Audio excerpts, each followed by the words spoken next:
您相信万物有灵吗？如果有人跟我们讲万物有灵的时候，我们会不会总会发出一声不自觉的嗤笑声呢？可是如果有一天我们发现万物有灵是真实不虚的时候，我们就会恍然发现，老祖宗告诉我们的许多观念里都藏着人生大智慧，都藏着更高的人生境界。在上世纪80年代，有一家人因为家境贫寒，决定将院子外面的3棵大泡桐树卖掉，用来为长子筹措上学的学费。这3棵泡桐树是爷爷小时候亲手种下的，已有几十年树龄，树干粗壮，需要2个人才能合抱。他们不仅为这一家人遮风挡雨，也成为村民们歇脚乘凉的地方。每当生产队的人经过，总爱在树下停一停，甚至在下雨天也常在那里避雨。全村人，尤其是这一家，对这3棵泡桐树怀有深厚的感情。决定卖树的第2天，父亲带着几个儿子扛着铁锹和斧头准备动手。就在众人准备开始的时候，母亲从远处走来，她神情庄重，走到第1棵大泡桐树前，缓缓地鞠了3躬，嘴里低声念叨着：感恩树神，实在没有办法，我的大儿子考上了学校，现在要交学费。说着，他一边抹着眼泪，一边转身又走到第2棵、第3棵树前，重复着同样的动作与话语。拜完3棵树后，母亲捂着脸，哭着走开了。在休息间隙，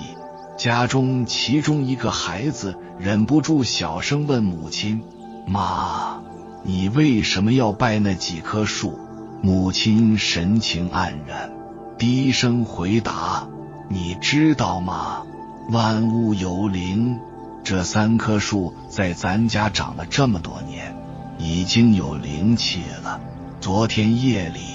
我做梦梦见了3个老人，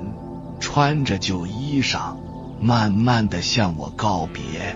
我知道那是这3棵树在辞行。母亲顿了顿，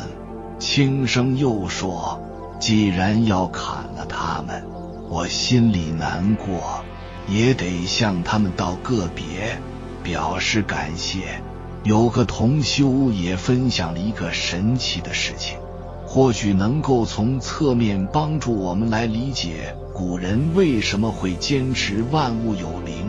天人合一的这样的宇宙观。有一个画画的同修，有一年他和几个朋友在河南神后那个地方去创作曼陀罗的瓷器。他在瓷器的坯子上一边画画，一边持咒，一边观修。那个地方非常偏僻，几个月下来，他们就像闭关一样，几乎与世隔绝。他在这个瓷器上去作画的时候要非常专注，如果心中有杂念，一笔画错的话，那整个坯子可能就作废了。有一天，他在坯子上画完之后，就到院子里休息，看到一棵槐树开花了，突然一时兴起，就走上前准备摘几串槐树花去跟鸡蛋炒着吃。就在他摘槐树花的一刹那间，突然被槐树上那个刺折了一下，他疼痛的一下子缩回手。就在这个时候，他在脑海里听到一个像一个童子的声音在责怪他：你这个人真怪，你过来掐我，为什么不跟我打个招呼？为什么不跟我说一声谢谢？那我为什么不可以扎你一下呢？这个同修以为自己产生了幻觉，又仔细地回忆了一下，确确实实刚才就在脑海里听到了这样的一个声音。难道槐树花能够用一种我们肉耳听不到的一种声音跟人交流吗？或者说这个声音是不是一种极其细微的一种声波呢？这个是心灵感应还是产生了幻觉？美国很多的科学家早已通过科学实验证实了所有的植物都有先知的能力。当你面对一盆干旱的花草，心里边产生想去给它浇水的这个念头的时候，这个花草马上就能够读懂你的想法，它会像人类一样产生兴奋、快乐、喜悦的心情。可是当你心里边产生想去把它砍掉，或者想把它拔掉的这样的心念的时候，这个植物马上就会惊恐的瑟瑟发抖。耶鲁大学的植物试验将这个科学研究推向了新高度。当研究人员把这个植物轻轻地向前推动的时候，连接这个植物的仪器突然提前3秒钟剧烈地运动起来。这个时间差就彻底推翻了机械反射的假说，证明了植物它有预知的能力。更加令人毛骨悚然的是，植物它有记忆。当一株植物目睹有人杀死了自己的同伴，在6个月之后，它还能够在7个蒙面人当中精准地识别哪个人是凶手。当那个杀死植物的人来到这棵植物的面前时，植物的电流脉冲竟然是其他人来到面前的17倍。这个是一种极度恐惧害怕的曲线。这个实验还不能够说明万物有灵吗？化学博士胡格认为这是一门伪科学。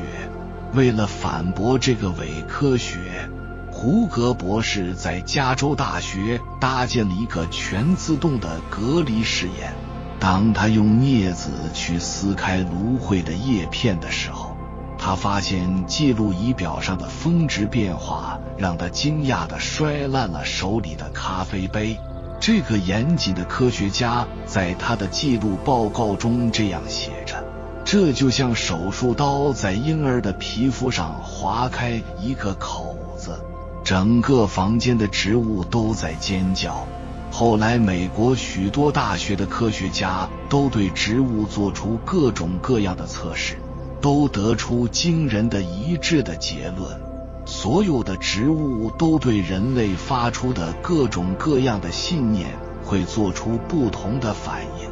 完全证实了植物跟人类一样都有它的情绪表达。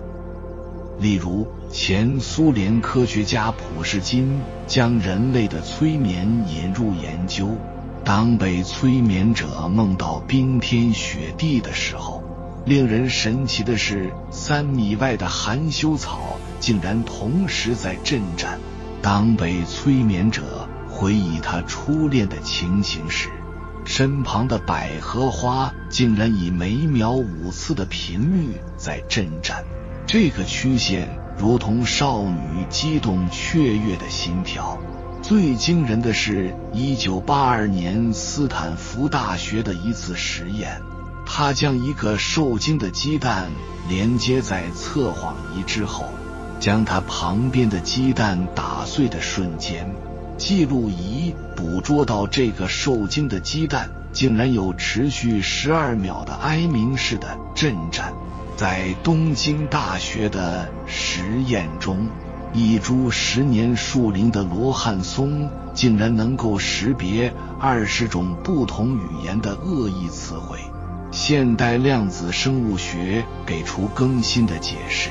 植物细胞之间存在着光子通讯系统，其信息传递速度是神经信号的300倍。由此我想到心地清净、欲望相对比较少的古人，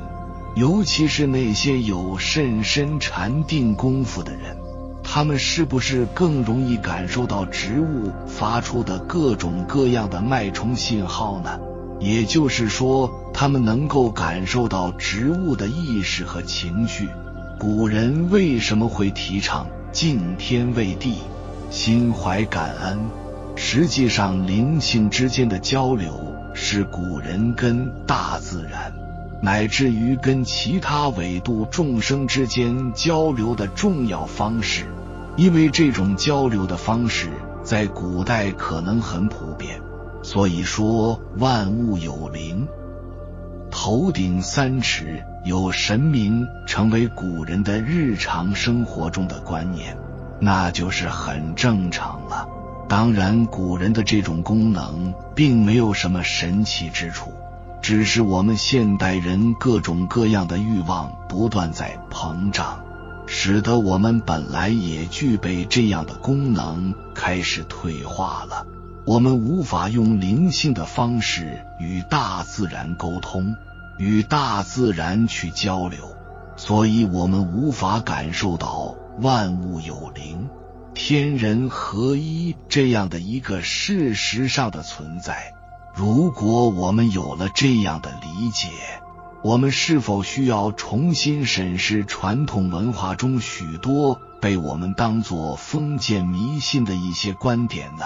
我们如何复兴传统文化？我们如何理解传统文化？我们如何挖掘传统文化中的智慧宝藏？有缘人，你在生活中有这样神奇的经历吗？你如何解释这种现象呢？欢迎在评论区跟我交流。为什么一再强调要敬畏自然？网友分享后背发凉。原来万物皆有灵性。1996年4月，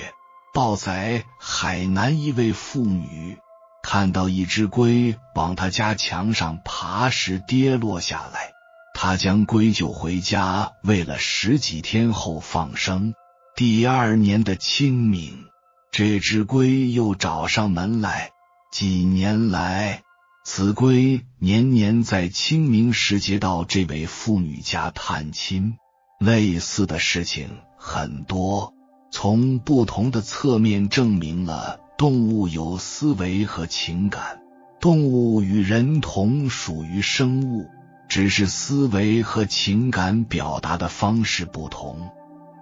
而无本质的差异。动物的灵性与人的身体健康相关联。中国古代有道行的人懂得这一点，因此视动植物为友，求其灵气。一些真正的大师身居无人之处，与动植物为伴，与山水为邻，其道理之一也是求动植物和山水的灵气。修道之人爱惜动植物，养生之人也应如此。民间有一故事，讲的是张李2个赶考书生，路见一条狗，狗因天热而伸出长舌，喘气垂涎。张书生见状认为可气，打了狗几棍子，扬长而去。李书生见狗可怜，打1桶井水让狗饮。2人先后到了考场，张书生突然脑中一片空白，面对卷子一字答不出来。李书生本是大病初愈，气血不足，头昏眼花，可卷子一到手，立感气通血畅，心明眼亮，手中的笔不由自主地在纸上行云流水，可谓妙笔生花。李书生最终名列榜首，而张书生名落孙山。元代忍经记载了2件事。后汉时有个杨宝，弘农人，7岁时在华阴见一只黄雀被吃公鸡落地，招致许多蚂蚁围剿。杨宝见其可怜，救起它，并以黄花喂养100日，待痊愈后放生。黄雀晨去夕归，有一夜，梦中黄雀变为一黄一童男，向杨宝反复施礼，说：“我是西王母使者，去蓬莱遭因攻击，感谢你救我，现在我接受派遣到南海去，向你告别。”说着拿出4枚白环，保存好这些环，你的子孙可以官至3公。黄雀飞走，再无音信。此后杨宝、杨震、杨炳、杨彪4代人均为官3公。另一件事是，楚国有一人姓祝，字元畅，在去齐国的路上，见沙中有一蛇头上有血污，他用棍子挑起蛇，放进水中离去。回来时路经此地，见这条蛇口含一颗珠子，奉送。元畅不敢接。晚上见门外有一片光亮，推门出去，一条蛇吐出一颗珍珠离去，此珠直径1寸。鸟雀属飞禽，蛇属鱼龙，他们被救知恩图报，如残害他们，其报复也是自然的。有些史料虽无法考证，但也说明中国古人早就认识到人对待动植物的态度与养生保健有密切的关系。现有的科学手段还无法解释人与动植物灵性之间的关系，可是在生活中令人深思的事情却时有发生。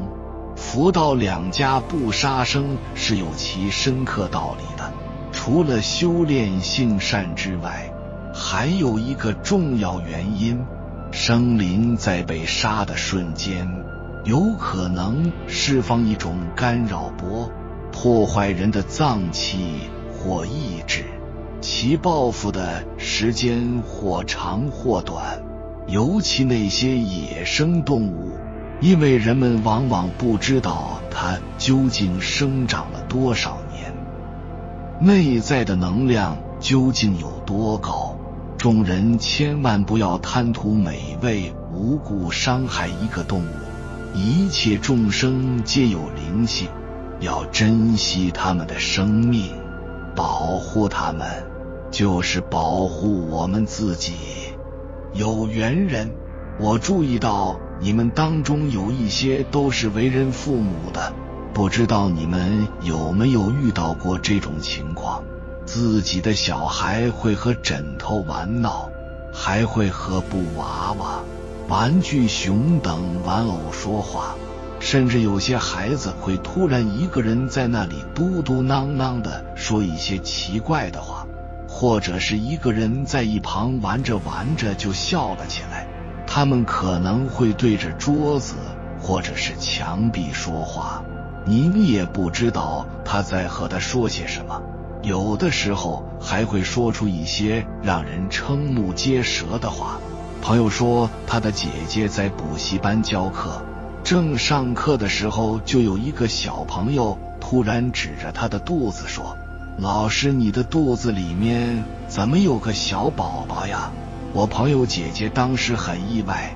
下午就去了医院做了检查，结果医生说她怀孕了不到1个月。第2天还去问那个小朋友，他说：“那你看见老师肚子里面是个男孩还是女孩？”小朋友很快地回答说是个小弟弟。没想到10月怀胎生下来的真的是一个男孩。种种的这些现象是出自小孩先天的纯真幻想亦或是有我们不知道的秘密呢？是他们真的看到了，或者是接触到了什么吗？从古至今，民间都流传着一种说法，初入世小儿，五谷不多，未识他生，故六根清净，可观灵物。就是说，小孩可以看见大人看不见的事物。每一个刚出生的宝宝的头顶部都有一块软软的凹陷的部分，有一处骨骼比较柔软，在道家的说法，这个位置叫做天灵盖，俗称鲁门，这就是传说中的与天眼有关联的位置。这也就是为什么小孩能够接触到大人接触不到的事物的原因之一。但随着年龄的增长，鲁门会慢慢的变化，最后彻底的硬化合拢，也随着人体的发育和心智的变化，很多能力就被后天的俗世污浊玷污了，慢慢的孩子们也就看不到异常的事物了，先天之眼也在此时也就被关上。现代医学研究，孩童在2岁以前就已经开始有记忆，但是这些记忆恰恰是从3岁开始就大量的被遗忘。等到小孩长大之后，他3岁以前的事情基本上就被忘得干干净净。这在道家的说法中就是重现蒙昧。道家认为，在3岁之前，我们的灵魂和肉体还没有完全合一，需要一个融合的过程。到了3岁的时候，就会彻底的融合，之前的记忆也会逐渐的彻底消失，所以3岁以前的记忆几乎都不会保留。难道说孟婆汤要等到3岁才会起药性吗？我们每个人都经历过孩童时期，那你有没有也曾经有过这样的经历？就是小的时候看起来非常自然平常的事，可是现在回想起来就觉得，哇，这个事也太奇怪了，真是太不可思议。英国伦敦国王学院有一项研究就发现，差不多有2/3的儿童有看到过奇怪东西的经历。还有一项发表于2012年的综述性研究也发现，在912岁的儿童和青少年中，有17%的人曾经看到过奇怪的东西，而且在儿童进入青春期以后，有这种体验的人数的比例会急速的下降。当他们进入成年之后，这种比例还会再次降低。当然，现在的科学也是不买账的，他们给出的解释是说，因为孩子们的视力发育不全，存在弱视，所以看见的物体可能是模糊或者是扭曲的，所以他们会看到一些奇奇怪怪的东西。这就是现代科学的说法。在很多卡通或者是动画片里的万物有灵的角色设定，比如说动物们会说话，花们唱歌跳舞，桌子椅子也随着翩翩起舞，和公主们发生一些某种剧情上的关联。这些通常就被认为是为了让影片更生动，吸引儿童观看的一种设计的桥段罢了。可是目前已经有大量的实验证据，证实了物质绝对不是我们想的样子，也同时证明了万物皆有灵，有思想，有感情，这个概念确实是存在的。说白了就是指每一个物体、物质花草树木有灵，鱼虫走兽有灵，每一个自然生物都有灵。同时，那些非自然生物，比如说一个玩具、一台汽车、手机或者是电脑，也同样有灵性。万物都有它自己独立的思想意识，这个听起来非常不可思议，但是它确实是存在的。英国物理学家吉姆·埃尔卡里 Jim Al-Khalili 说过这样的话：神秘的事物即便很微小，也总是格外的吸引人，因为这些事物的答案很有可能会在本质上改变我们对这个世界的理解。我们知道万物都有能量，只不过层级不同而已。这点在量子力学上也有证明，比如说树木和石头也是具有波一样的能量，只不过它们的能量比我们人类要低一些。而从量子物理可以认识到，基本的粒子能够接收信息，物质之间是可以用波互相干涉或者是共振来交换信息的。这可以解释生物的互动来自于量子的波动，甚至万物的互动都来自于量子的波动。说到量子力学，就肯定少不了谈量子纠缠这个现象。量子纠缠就是指一对粒子，即使相隔甚远，但仍可以瞬间产生联系及相互的影响。而这种量子共振以及相互影响的现象，并无物质能量大小或者是有无生命的分别。简单的说，物质都是由无数个微粒组成的，那所有的微粒都会产生量子纠缠的现象。大脑也是由微粒组成的，大自然的一切也是。我们的大脑就能通过自然界中普遍存在的量子纠缠的现象而产生互相的感应，这也包括了人与人之间的感应，人与物之间的感应，物与物之间的感应。整个大自然就是一个有机结合的循环体，从互相感应、结合、联系到转化这样的循环体，植物竟然被骂死了，揭示意念能量的秘密。著名的江本胜博士的水结晶实验发现，心念可以改变分子结构，也就是一切的量子纠缠、波动感应都可能和我们的心念有关。所有的物质，不论是生物还是非生物，都有它波动的频率和显化结果，而所有的波动频率也都来自于人类自己的心念的想法所产生。因此，任何物质实体都包括了心念想法以及波动的频率。既然如此，所有的物质实体都有它的想法存在，也会有它存在的记忆，当然也会有情绪般的波动的现象。当然，任何的物质实体都可以被人类沟通和了解，或者是和物质进行双向的沟通对话。朋友讲了他自己的亲身经历，有一次到一家朋友开的法式的餐厅用餐，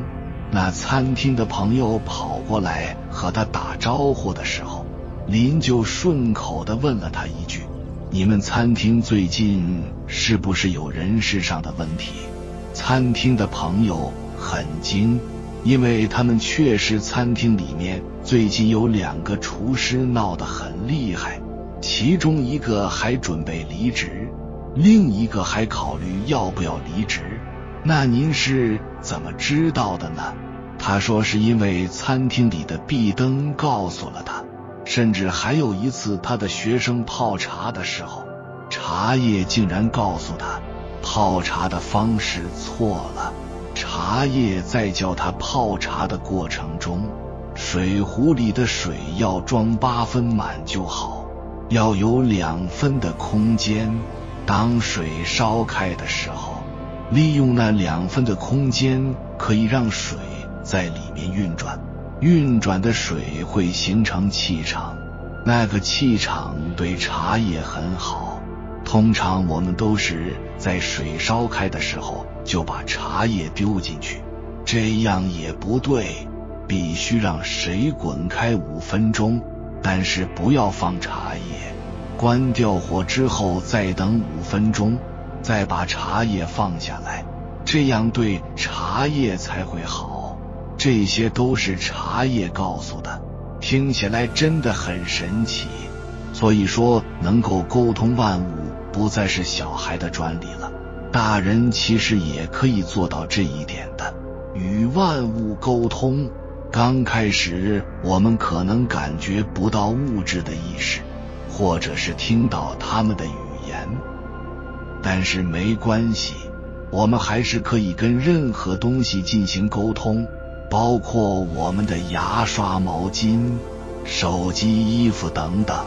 不一定要说什么赞美的话，只要动一动心念，就可以将意念发出去，他们就能收到。比如早上起床的时候，心生感恩地说：床啊床，我整晚都压在你的身上，现在你终于可以轻松了。再比如衣服，我现在要穿上你了，你准备好了吗？即使这是一种内在的沟通，久而久之就能够听到我们深层内在的声音，这是最有灵性的。我们常说活在当下，心存感恩，其实并不是要有什么特别的神奇现象的出现，我们真正要的应该是学会感恩，这才是与万物沟通的意义。万物有灵，有整体灵，有个体灵，我们整个身体也都是有意识的，身体的各个部位也是有意识的。局部的意识既独立又听从我们身体整体的意识，手有自己的意识，耳朵有自己的意识，五脏六腑也有它自己的意识。当我们生病的时候，或者是身体某个地方不舒服的时候，从某个方面来看，身体就是在和我们说话，我们只需要用心去说，真诚地说，去安慰它。当有疾病长期没有好转的时候，我们也不要失去耐心，就像教育孩子一样，要对他有信心，也不要习惯性地说我这里难受那里难受，就像告诉其他家长我的孩子这里不好那里不好一样，这样只会让孩子更加的不听话。万物有灵，这是宇宙的自由意志，听到并与万物沟通，爱惜一切与万物同在，这样才能够合一。当然也包括疾病，只要信念回归自然和谐，疾病也就会被治愈。所以我们更应该以平等的视角去看待万事万物的存在，人类就应该与万物和谐共处，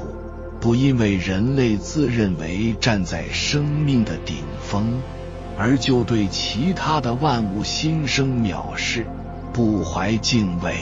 因为宇宙太大，而我们人类太渺小。中国传统的文化讲天人合一，古人研究人体的方法是直接的把人体与宇宙结合在一起的，人与天地为一体，人就是宇宙的一部分。我们这个宇宙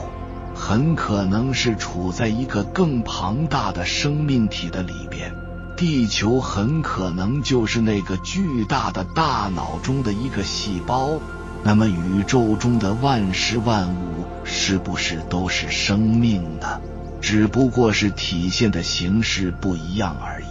这样万物有灵这句话也就变得更好理解了。科学家发现每一滴水都存在不同的信息，就是说水是有记忆的，而且许多实验中发现水能够听懂人的话，